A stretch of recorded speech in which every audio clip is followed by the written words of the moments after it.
India's largest learning platform Unacademy. అన్అకాడమీపై ఎవరైతే ఆంధ్రప్రదేశ్, తెలంగాణ రాష్ట్రాల నుంచి పోలీస్ కానిస్టేబుల్ అండ్ ఎస్ఐ ఉద్యోగాలకు ప్రిపేర్ అవుతున్నారో వారికి స్టేట్ ఫేమస్ ఫ్యాకల్టీ, సీనియర్ ఫ్యాకల్టీస్తో ఒక బ్యాచ్ అయితే ప్రారంభించడం జరిగింది. ఆ బ్యాచ్ మనకు శౌర్యం బ్యాచ్.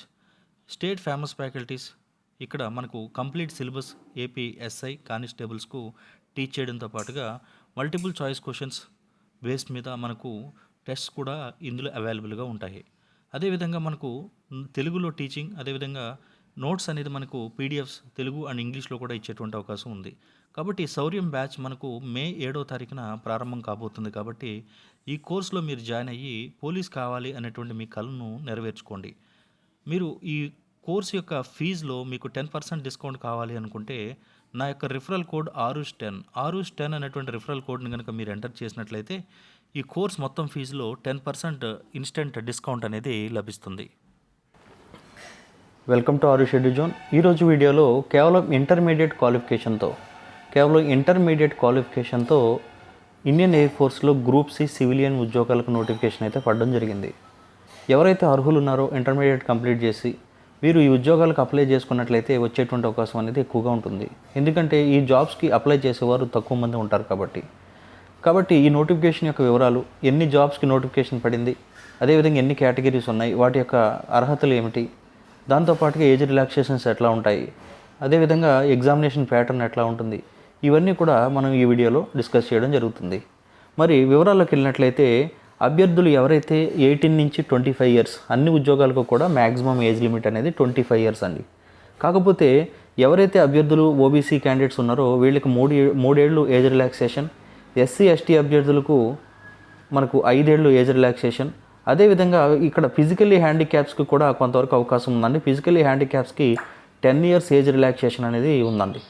ఇక మరి ఏ ఉద్యోగాలకు నోటిఫికేషన్ పడింది, వాటి యొక్క అర్హతలు ఏమిటి అనేది చూసుకున్నట్లయితే సీనియర్ కంప్యూటర్ ఆపరేటర్ ఉద్యోగానికి మనకి గ్రాడ్యుయేట్ ఇన్ మ్యాథమెటిక్స్లో మనకి లేదా స్టాటిస్టిక్స్లో డిగ్రీ అయితే చదివి ఉండాలి. అదేవిధంగా స్టోర్ కీపర్కి వచ్చేటప్పటికి మనకి గ్రాడ్యుయేట్ ఇన్ రికగ్నైజ్డ్ యూనివర్సిటీ, ఏదైనా ఒక యూనివర్సిటీలో ఏదైనా డిగ్రీ అయితే కంప్లీట్ చేయాలి. ఇక స్టెనోగ్రాఫర్ చూసుకుంటే 12th క్లాస్ అంటే ఇంటర్మీడియట్ అయితే కంప్లీట్ చేసి ఉండాలి. స్కిల్ టెస్ట్ ఇక్కడ స్కిల్ టెస్ట్ అనేది ఉంటుందండి. 10 నిమిషాలకి 80 వర్డ్స్ పర్ మినిట్, ఒక నిమిషానికి 80 వర్డ్స్ మనకి టైప్ చేసేటువంటి ఛాన్స్ చేయాలి. అదేవిధంగా ట్రాన్స్క్రిప్షన్ 50 వర్డ్స్ పర్ మినిట్స్ అనేది చేయాలి ఇంగ్లీష్లో. హిందీలో అయితే 65 చేయాలి. అదేవిధంగా లోయర్ డివిజన్ క్లర్క్ ఇక్కడ కూడా 12th స్టాండర్డ్ అయితే ఉండాలి. టైపింగ్ స్పీడ్ అనేది 35 వర్డ్స్ పర్ మినిట్ అనేది ఇంగ్లీష్లో చేయాలి. అదేవిధంగా హిందీ అయితే 30 వర్డ్స్ పర్ మినిట్ అనేది చేయాల్సి ఉంటుంది.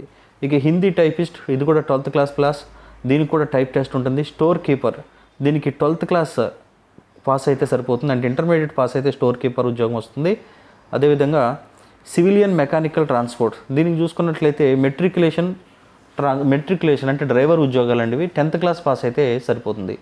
ఇక కుక్ విషయం చూసుకుంటే 10th క్లాస్ చదివితే సరిపోతుంది, బట్ 1 ఇయర్ ఎక్స్పీరియన్స్ అని మాత్రం కుక్ విషయంలో ఉండాలి. ఇక పెయింటర్ చూసుకుంటే 10th క్లాస్ మనకి పెయింటర్ ఉద్యోగాలు కూడా ఉంది నోటిఫికేషన్ అండి. ఈ 10th క్లాస్ పాస్ అయితే సరిపోతుంది. ఇండస్ట్రియల్ ట్రైనింగ్ ఇన్స్టిట్యూట్ సర్టిఫికేట్ అయితే ఉండాలి. ఇక కార్పెంటర్ చూసుకుంటే 10th క్లాస్ పాస్ అయితే సరిపోతుంది, దీనికి కూడా ఇండస్ట్రియల్ ఇన్స్టిట్యూట్ ట్రైనింగ్ సర్టిఫికేట్ అయితే ఉండాలి. ఇక ఆయా కానీ ఇట్లాంటి సహాయిక కానీ ఉద్యోగాలు చూసుకున్నట్లయితే మనకి ఏదో ఒక 10th క్లాస్ అనేది కంప్లీట్ చేసి ఉండాలి. 1 ఇయర్ మనకి ఏదైనా ఒక హాస్పిటల్లో నర్సింగ్గా ఎక్కడైనా సరే పనిచేసినటువంటి సర్టిఫికేట్ అయితే ఉండాలి. హౌస్ కీపింగ్ చూసుకున్నట్లయితే 10th క్లాస్ పాస్ అయి ఉంటే సరిపోతుంది. House keeping staff 10th class pass అయితే సరిపోతుంది. అదేవిధంగా లాండ్రీ మ్యాన్ 10th క్లాస్ సరిపోతుంది. Mess staff 10th class qualification, multi tasking staff 10th class qualification, అదేవిధంగా టైలర్ 10th క్లాస్ క్వాలిఫికేషన్తో పాటు స్కిల్ అనేది ఉండాలి. అదేవిధంగా మనకి ట్రిన్ స్మిత్ 10th క్లాస్ క్వాలిఫై ఉండాలి. అదేవిధంగా కాపర్ స్మిత్ ఇది కూడా 10th క్లాస్ క్వాలిఫికేషన్ ఉండాలి. ఫైర్మ్యాన్ అయితే 10th క్లాస్ క్వాలిఫికేషన్తో పాటు ఇక్కడ ట్రైనింగ్ సర్టిఫికేట్ అనేది కూడా ఖచ్చితంగా ఉండాలి. ఇక ఫైర్ ఇంజిన్ డ్రైవర్, ఈ డ్రైవర్కి కూడా 10th క్లాస్ సర్టిఫికేట్తో పాటుగా డ్రైవింగ్ లైసెన్స్ అనేది ఖచ్చితంగా ఉండాలి. ఇక ఫిట్టర్ ఐటీఐ చదివి ఉండాలి 10th క్లాస్తో పాటు. అదేవిధంగా ట్రేడ్స్మ్యాన్ 10th క్లాస్ చదివి ఉండాలి. అదేవిధంగా లెదర్ వర్కర్ 10th క్లాస్ చదివి ఉండాలి. అదేవిధంగా టర్నర్ స్కిల్డ్ 10th క్లాస్ చదివి ఉండాలి. వైర్లెస్ ఆపరేటర్ ఇక్కడ ఇండస్ట్రియల్ ఇన్స్టిట్యూట్ సర్టిఫికేట్ అనేది ఉండాలి 10th క్లాస్ చదివి. అంటే ఇక్కడ 10th క్లాస్ క్వాలిఫికేషన్తో ఆల్మోస్ట్ 10th అండ్ ఇంటర్మీడియట్ క్వాలిఫికేషన్తో మనకి ఇండియన్ ఎయిర్ ఫోర్స్లో కేంద్ర ప్రభుత్వ సంస్థ నుంచి మనకి ప్రభుత్వ ఉద్యోగాలకు నోటిఫికేషన్ అయితే పడడం జరిగింది. ఈ నోటిఫికేషన్కు మనకు ఈ మంత్ ఎండింగ్ వరకు కూడా నోటిఫికేషన్కి అప్లై చేసుకునేటువంటి అవకాశం ఉందండి. ఈ మంత్ ఎండింగ్ వరకు కూడా మీరు అప్లై అయితే చేసుకోవచ్చు. మరి ఏ విధంగా అప్లై చేసుకోవాలి, అదేవిధంగా ఇక్కడ ఏముంటుంది, సెలక్షన్ ప్రాసెస్ ఎట్లా ఉంటుంది అనేది కనుక మనం చూసుకున్నట్లయితే ఇక్కడ సెలక్షన్ ప్రాసెస్ అనేది ఫిజికల్ టెస్ట్తో పాటుగా అదేవిధంగా మనకి స్కిల్ టెస్ట్ అనేది ఉంటుందండి. స్కిల్ టెస్ట్ అంటే వేరియస్ రంగాల్లో మనకి స్కిల్ ఏదైతే ఉందో ఆ స్కిల్ మనం ప్రూవ్ చేసుకోవాల్సి ఉంటుంది. ఆ స్కిల్ టెస్ట్తో పాటుగా మనకు రిటర్న్ టెస్ట్ అనేది ఉంటుందండి. ఇది రిటర్న్ టెస్ట్ అనేది కండక్ట్ చేయడం జరుగుతుంది. మరి ఎట్లా ఏమేమి రిటర్న్ టెస్ట్కి ఏముంటాయి అని చూసుకున్నట్లయితే ఇక్కడ రిటర్న్ టెస్ట్లో మనకు general intelligence and reasoning, numerical aptitude, general English, general awareness అనేటువంటి 4 పార్ట్స్ మీద మనకు రిటర్న్ టెస్ట్ అనేది కండక్ట్ చేస్తారండి. రిటర్న్ టెస్ట్ కండక్ట్ చేసిన తర్వాత మనకు క్వశ్చన్ పేపర్ కేవలం ఇంగ్లీష్ లేదా హిందీ మాత్రంలోనే ఉంటుంది. ఎవరైతే క్యాండిడేట్స్ ఇందులో క్వాలిఫై అయ్యారో వారిని ఫైనల్గా స్కిల్ టెస్ట్కి, ఫిజికల్ టెస్ట్కి, అదేవిధంగా ప్రాక్టికల్ టెస్ట్కి పిలవడం జరుగుతుందండి. అంటే ఎవరైతే స్టెనోగ్రాఫర్స్ ఉన్నారో వాళ్ళకి టైప్ టెస్టు, కుక్ ఉన్నారో వాళ్ళకి వంట టెస్టు, ఇట్లా వాళ్ళకి స్కిల్ టెస్ట్ అనేది చూస్తారు. తర్వాత ఫిజికల్ మెజర్మెంట్స్ ఉంటాయి నార్మల్గా.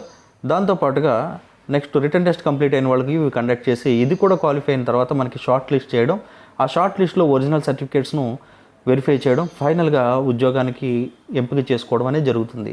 ఇట్లాంటి ఉద్యోగాలు ఎప్పుడు పడుతూ ఉంటాయి కానీ అప్లై చేసేవారు తక్కువగా ఉంటారు కాబట్టి ఈ ఉద్యోగాలకు అప్లై చేసుకొని బెనిఫిట్ పొందుతారని ఆశిస్తున్నాం. సో ఇది ఈరోజు వీడియో. మీకు నచ్చినట్లయితే ఈ వీడియోని షేర్ చేయండి, సబ్స్క్రైబ్ చేయండి, లైక్ చేయండి. Thank you.